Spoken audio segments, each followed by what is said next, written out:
নমস্কার বন্ধুরা, আপনাদেরকে সবাইকে জানাই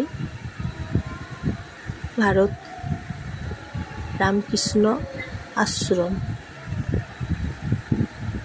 এটা হচ্ছে রামকৃষ্ণ আশ্রম।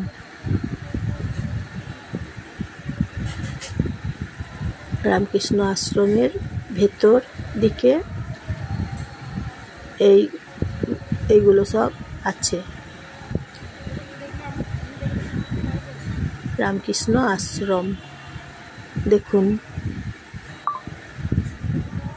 রামকৃষ্ণ আশ্রম। এখানে প্রতিদিন পুজো হয়, ধ্যান হয়, প্রার্থনা হয়। রামকৃষ্ণ আশ্রম